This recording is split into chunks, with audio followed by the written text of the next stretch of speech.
And achievements should be specific, measurable, and have added value to the company in some way. Achievements are not a process or procedure, part of your job description, or expected as a routine part of your daily work.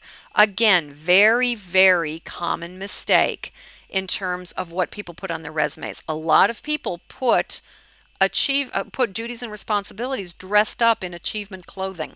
So there's a really specific formula to write achievements.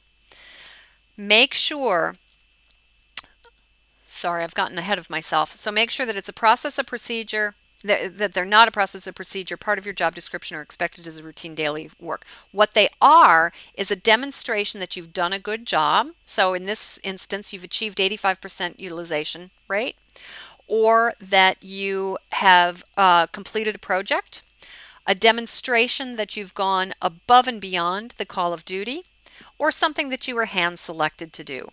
Those are achievements. So when you get this recording, make sure that you download this and stop this so that you can really look at the difference between responsibilities and achievements. I cannot overemphasize how important it is. They're also an accolade or an award. And remember, your resume is not the place to be shy. Australians, New Zealanders, I know about the tall poppy syndrome, but when it comes to looking for a job, you need to highlight your achievements. You need to promote yourself. You need to talk about what you have done and the value that you've added to the company. Okay, moving right along. Achievements are also typically quantifiable. Do you see all those numbers in there? Guess what? That's another magic trick. Using numbers or acronyms that are easily understood, such as MBA or CPA. I work with a lot of accountants, so I always go back to my accounting roots.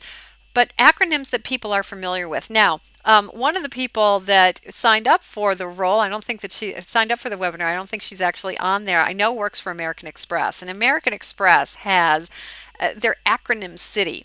Don't list acronyms that nobody outside of your company would understand. So only those well-recognized acronyms.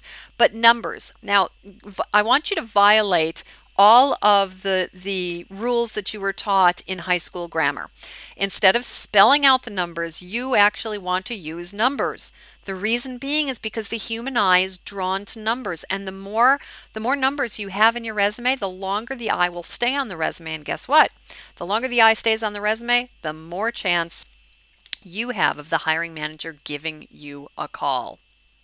So how do you write your achievements? Well, it is a long process. Again, I'm not going to lie to you. It takes some time. Writing a resume takes a lot of time. It's not something that you can do in just a few minutes. Even if you've got a resume already created, don't expect to update it within an hour or so. When I work with my clients one-on-one, and that's one of the things that I do is job search coaching one-on-one, when I work with my clients one-on-one, I literally tell them to carve out an entire weekend, knowing that they'll probably only use one day.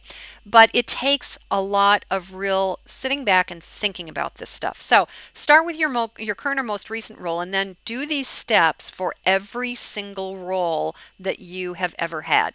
Now, the resume that you end up with will be longer than what you need, but that's okay initially. You're going to pare it down. List all of your awards or commendations, any written references or emails or performance reviews telling you that you've done a good job. Figure out what you did to save the company money, or enhance revenue in some way, or improve efficiency in some way. Did you develop something from scratch? Did you start a new business or a new division? Were you hand-selected to do something within the business?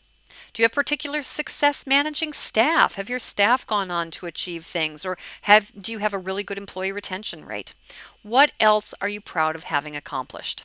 Now, once you do all these, look at this list again. Is there anything on here that was a normal routine part of your job? If so, guess what? It's not an achievement. You need to be ruthless with this. This will make or break your resume. I'm telling you, do not skimp on this. Now, getting into a little bit of formatting, beware of shift changes.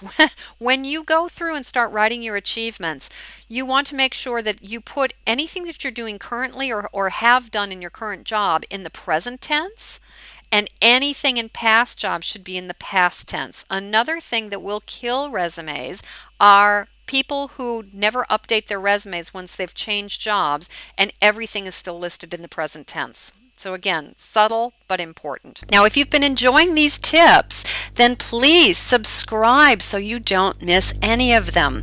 I'm going to be giving you everything that you need to know about writing a killer resume, about preparing for interviews, about networking with your own network of contacts, developing an online profile that will really get recognized, including LinkedIn, which will allow you to interview while you sleep.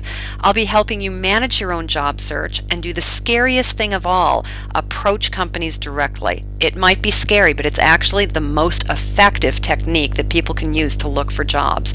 And I'll be teaching you how to do everything with a positive attitude to keep yourself positive and motivated through this sometimes very stressful process. So subscribe here so you don't miss any of the tips that I will be posting every day to 3 days probably. And if you know of people looking for jobs, tell them about these videos. Tell your friends about these YouTube channels. I'm really, really excited about sharing these tips with everybody. So thanks again.